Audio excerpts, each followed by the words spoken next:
Let me preface this by saying I am incredibly scared to film this video, but I think that it is important and I'm gonna do it. Hello everyone, welcome back to my channel. I am already getting emotional, my eyes are tearing up. Welcome back to my channel, guys. It is May, which means it is now Mental Health Awareness Month, which means I am talking about something that I have never told anybody. I'm gonna be very emotional in this video, I'm sorry. I've never told anybody besides my family and my husband, and that is the fact that I have obsessive compulsive disorder. And I'm so scared. I'm so scared to film this video because the reason why I haven't told people is because I don't want people to think differently of me or treat me in any different way because I struggle with this mental illness. And I'm really scared because once I put out this video, I can't take it back. People are gonna know. But for me, for years, I have struggled and have never really understood that other people suffer like I do. So I want to film this video because I think it's important for other people to see that other people do have it and other people do struggle in similar ways that you do, and we're all on the same team, and I want to help you guys, and I want to really show that mental health is not something that should be taken lightly. It is something very important, and I think that it is something that we definitely need to talk about because I think that it really does affect a lot of people, and it's really, really important to find treatment, to find help if you are suffering with an illness. So anyway, I'm gonna slide my chair forward. Ugh. I'm gonna just turn this light off because I want it to be a little bit more chillax in here for this video. Thank you so much for watching. Let me, now that it's been 3 minutes of me just crying, let me just go ahead and talk about my mental illness. So May is Mental Health Awareness Month, and I already have a set schedule for my videos, so I think this will be my only mental health related video. So I do want to what's the word I'm looking for? I do want to make it very known that if you are suffering from any form of mental health, please find some help. Find someone that you feel comfortable talking with. Please go see a doctor if you feel like you need to, and please seek treatment if that is necessary for you as well. Mental health is not something that should be treated lightly. It is just as deadly and just as painful as some very physical diseases, and it's really, really important that you seek treatment and don't feel horrible about it. And that's why I'm making this video. I've talked about in some of my other videos that I do have mental health issues with anxiety and depression. I've talked about it in my moving vlogs. I've talked about it in my Vlogmas video called Crying Again, if you want to look it up.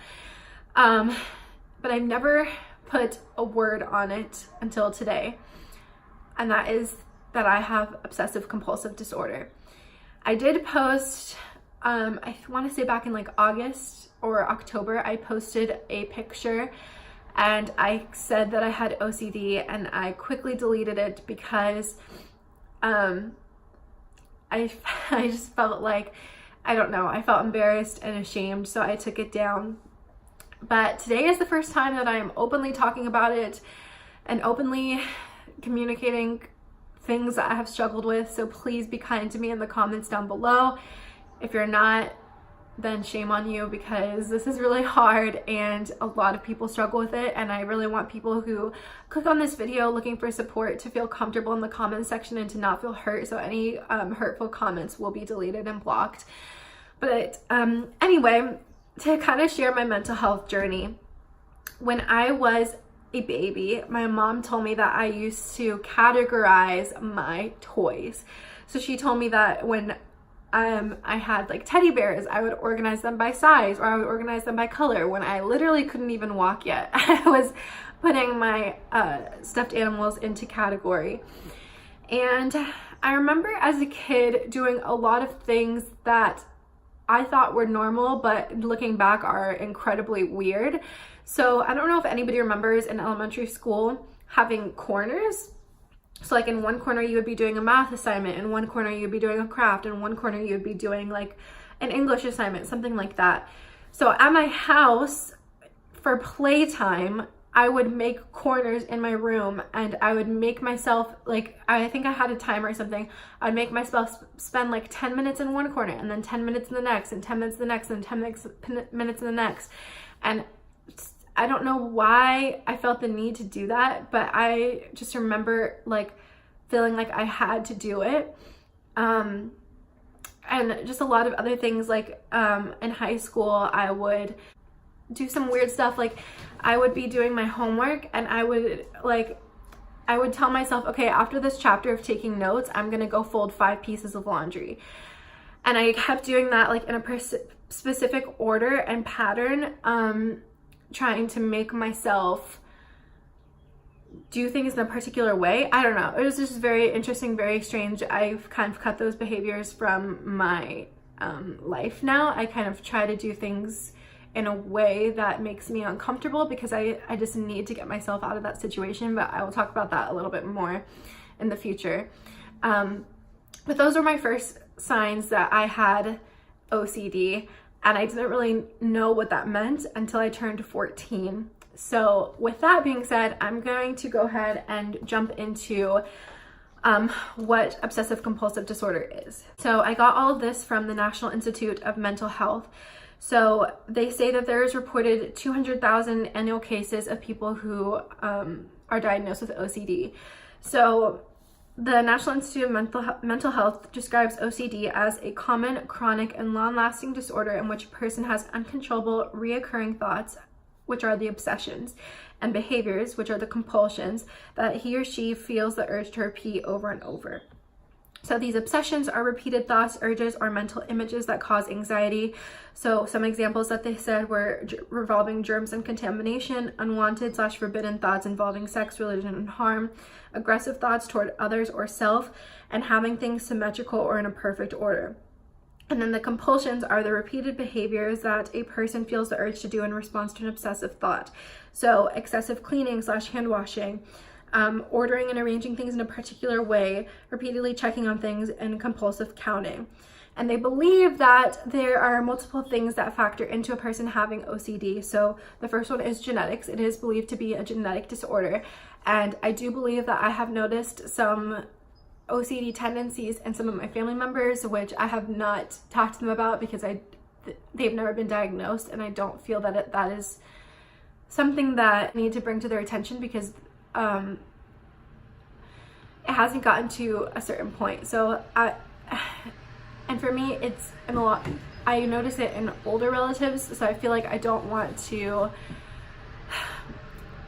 I don't know how to explain it. I don't want to damage them at this point in their life by telling them that I notice these behaviors in them when mental health is really not something that they understand, if that makes sense. I do think I've noticed some tendencies in my family, and so genetics are a big play in that. I struggle a lot with wanting to have kids because, I'm sorry,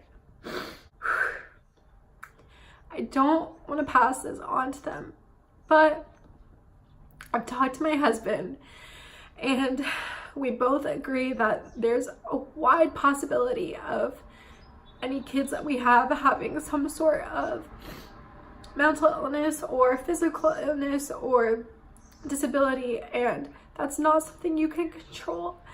And so I don't believe that I am harming my children in any way by having children when I know that I have this disorder, because there's a potential for them to have any sort of disorder, and most likely they might not have OCD at all. So, but it still scares me because if my kid does have OCD one day, I feel like I'm really gonna feel guilty. I'm sorry guys, I knew I was gonna cry a lot in this video. But my mom doesn't have OCD, so really there's not a lot of research, so there's no telling like exactly how genetics come into play. They're still researching it today. brain structure. So they've noticed a huge difference between people who have OCD and people who do not have OCD in their brain structure and their brain, not their brain structure, we all have the same brain, but the way that their brain works and the activity that is happening in the brain. So I am not the best person to talk about this because I'm not a brain expert, but you can definitely look up some videos on that and see for yourself how the activity works differently in the brain. And then the environment. So it's believed that a lot of people develop OCD as a result of abuse or different things like that, and it is believed that there is a triggering moment in a person's life that leads them to develop OCD. And for me, that trigger happened when I was 14. Unfortunately, I have no idea what that trigger was. Like, no idea what that trigger was. I just all of a sudden, not all of a sudden, because like I said, as a kid I had these weird like tendencies and stuff, but when I turned 14 it got the worst that it probably has been in my lifetime. So when I was 14, I started the hand washing, and I'm done with this and put that away. Hand washing for me was a result of not wanting to touch germs of a particular person. So it wasn't germs in general, it wasn't about like shaking someone's hand, it revolved around this particular person. And I am not going to say who that was because it's not really important, but I remember the first time that I noticed that I was washing my hands too much was when my mom and I went to buy a new mattress for my house because we were moving to Stuart, Florida. We went to go buy a new mattress, and maybe like an hour or two after we went mattress shopping, I looked at my hand, and like right along my knuckles it was like really red and like blistery, and I didn't know at the time that I had OCD. I didn't know that I was washing my hands too much, so I thought that it was just a rash, and I was like, oh, we must have touched like feather pillows, I must be allergic to feathers or something like that when I got my mattress. And that was kind of just what my mom and I had gone off of. And then we realized that it wasn't going away, and it was progressively getting worse and worse and worse. So where it started like just on my knuckles, my whole hand was literally raw because I had been washing my hands so much that I had removed the skin off of the top layer of my hand. And I didn't tell anybody that I kind of knew that it was because I was washing my hands. I just told everybody that I had a rash. And it wasn't just one hand, but it was both hands. But I kind of knew in my heart that I was washing my hands too much, and that was probably why I was experiencing this.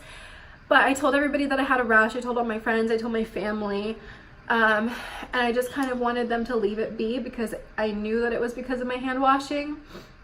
But one day I went to the dermatologist with my dad, and my dad asked the dermatologist to look at my hand.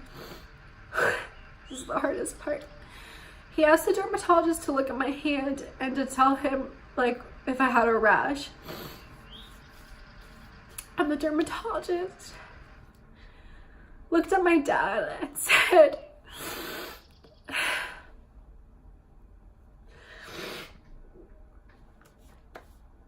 he looked at my dad and said, Marissa has obsessive compulsive disorder, and you guys need to take her to therapy. Like I said, this is the first time I'm like openly talking about it, so I feel like I have a lot built up that I haven't let myself emotionally experience, and of course I'm experiencing it on camera, so I'm like a crying mess. After that, it was pretty bad. I continued the hand washing. I started to do excessive cleaning in my house because I wanted the germs out, and so I would not really clean, I would just pour chemicals everywhere and kind of wipe them up, and I would Lysol all my stuff, everything, markers, crayons, pencils, clothing had to be washed multiple times on hot water. I had to clean myself. I remember putting soap in my mouth and in my eyes because I felt like I saw germs on me, and I hurt myself so much. And I remember feeling like I was so stupid, and I knew I couldn't just ignore the thoughts, but I knew that they were irrational. I knew that they were stupid, and but I had the thoughts. I was obsessing over them, and I had the compulsions of washing my hands and cleaning. And so where was I in my story? I remember one day I told my mom that the devil lived inside me because I felt like I had this tremendous evil inside of me, which I now realize is just my brain and how my brain works, and because my hormone levels are not like everybody else's. And it just sucks. That period of my life really sucked. And so I started going to therapy. I think I only went for like 2 or 3 sessions because I hated it. I felt like I was so weird and not normal, and I didn't want anybody to know that I was going to therapy. And so really the only person like my age that knew was my sister. And I don't think I really benefited from therapy in any particular way. For me, I literally just hated therapy so much that I forced myself to stop washing my hands and cleaning. So that was kind of what happened in that period of time. And I don't know how I did it because the compulsions are really, really hard to fight. Maybe the therapist did tell me something that helped me.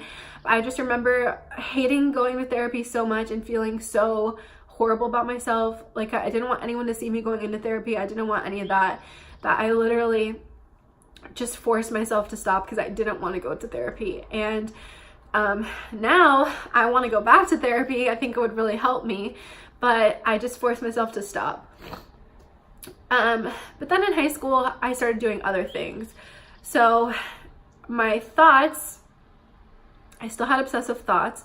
And I remember in high school taking notes. If I was thinking about something that I didn't want to think about at a particular time, I would go back in my notes and rewrite the line over the original line because I didn't want to have on paper, this is going to make no sense, but I didn't want to have on paper something that I had written while I was thinking something I didn't want to think about. So that was why I would go back and rewrite it. And sometimes I would rewrite the line like 15 times and it would be so dark.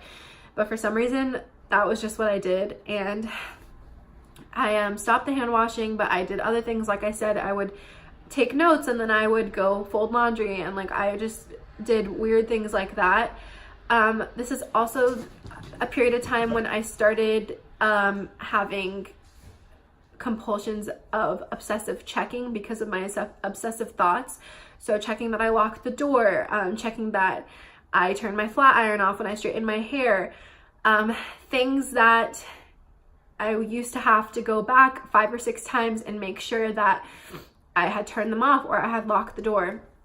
Things that now I have learned how to control those compulsions. Now when I lock the door, I make sure that I'm actively locking the door, that I check the handle. I have to make sure that I turn off all my candles before I leave the house, turning off the stove. These are things that since I've had OCD for almost 10 years now, well, I've had it like my whole life, but like since I've been really struggling for like 10 years now, there are things that I've learned how to make my life easier. So those are things that I have learned how to do. But I thought that I had conquered OCD. I didn't realize that these things were not normal in high school. And then I went to college and I really started suffering from my anxiety as a result of my OCD, and depression as well. My first year of college, I was really suffering with anxiety and depression. And I believe that I also suffered from body dysmorphia, which I've never been diagnosed with that. I've only been diagnosed with OCD and anxiety and depression as a result of OCD. But the body dysmorphia, I believe, was a big thing for me because in high school and leading on to college, I was obsessive about losing weight.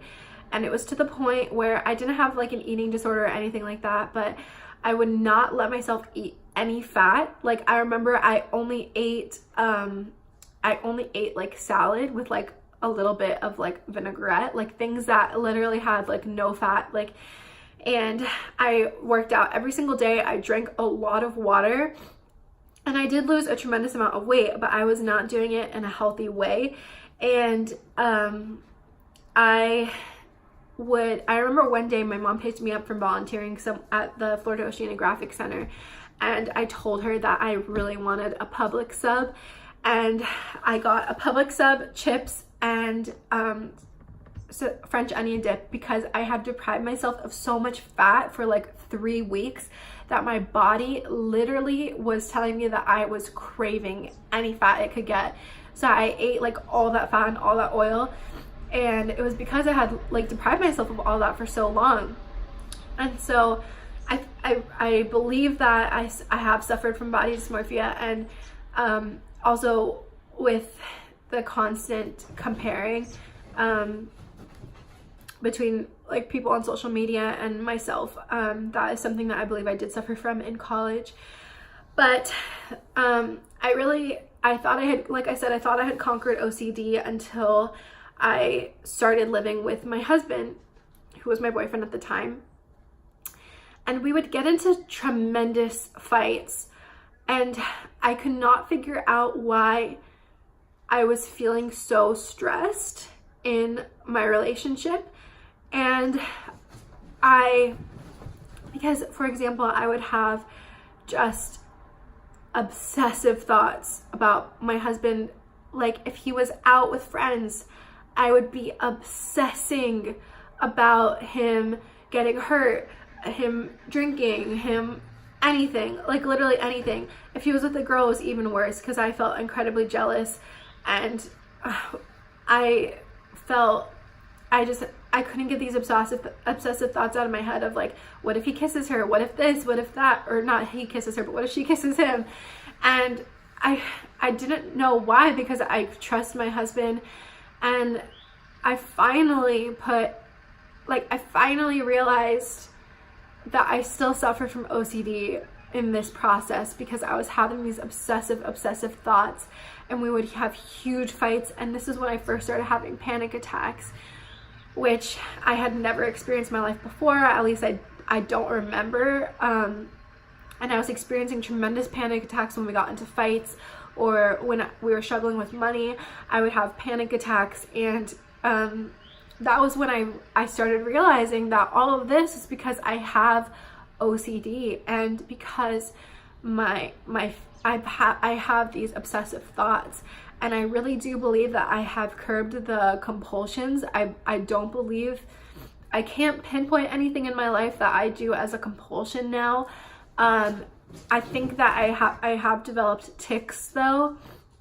Like at work, I've started doing this a lot. Like I'll be standing in a corner like thinking, and I'll be like I don't know why. And then like I kind of do it, like I hold my hand down here and like go like this a lot. I don't know why. There's also something else I do with my fingers. I kind of do this a lot. There's something else that I do like as tics, but not really compulsions. The only compulsions that I sometimes experience are checking, like locking the door, things like that. But like I said, I've had this for so long that I kind of have learned how to combat that, and like combat driving all the way to work and having to drive all the way home because I don't remember if I locked the door. Like I've just had to put those practices into place for myself. But I don't suffer from any compulsions right now. I don't wash my hands frequently. I don't do excessive cleaning or anything like that. But it took a long time to get here. And I just want to say, for anyone watching my video, that if you are suffering from OCD, you are incredibly strong, because this is the hardest thing that I've ever had to deal with, and it's something chronic. It's something that I'll probably have the rest of my life. It's something that I have to learn how to deal with, and it's a long process, but I know you can get there. And I know that you can be at a point in your life where, yes, you probably still struggle with the obsessive thoughts, but you know, you can still live your life. And I think people who with OCD know that there are times in their life when they feel like they are never going to be able to live a normal life. And I just want to tell you that that's not true. That's just your mind talking, and you can get through this, and you will get through this. And to anyone suffering with any other form of mental illness, you're going to get through this as well. And I believe in you, like, tremendously. And I think that you are the strongest person for getting through this. And I really don't know what else I want to say. There are a lot of treatment options for people with OCD. You can definitely get medication, which I have not gotten yet, but I think that I would like to, just to kind of keep my hormones in check. You can have therapy. There are a lot of different things that you can do. Because I am filming this video today, I would just like to encourage you all that your first step, please just find someone that you trust and talk to them about this. Just please. And it's just really gonna help to have someone that you can talk to about it. There are support groups online as well that you can join. But I just want to say that OCD has made my life a living hell, and I struggle with anxiety and depression, and I wish that I didn't have this. I don't know why I have this. As a Christian, I don't fully understand, and I don't think I ever will. And it's made me lose a lot of trust in God. I'll just be completely honest. But I will get through this, and I'm thankful for my support and my family and my friends. And I'm thankful that I live in an age that does not associate mental health with taboo, that mental health is really something that is becoming important to talk about. And I just want to say that I love you all. I appreciate you sticking with me when I do have periods of anxiety or depression, or when I cry in my videos all the time. And I just want to say that we are strong, and mental health is something important, and I believe in you. That's really all I want to say. I hope that this video benefited someone out there, and I love you guys. I really hope that you find ways to work on your mental health this month, and find ways to practice self-care this month, and just, I don't know how to end this video. I've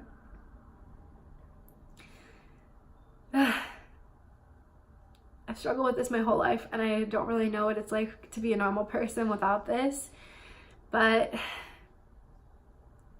I know that it is very poisonous and very dangerous to have a disorder like this. And don't ever let someone tell you that your mental health isn't important, because it really is. It's very important for you to find a cure for it and to find help for it. And I hope that you guys are having a wonderful week. I think I'm gonna end the video here. I do have some very exciting videos coming in the next few weeks, so despite this video being very personal and probably deep. There will be a lot of fun videos coming with our cruise and our travel videos. And I love you guys. Bye.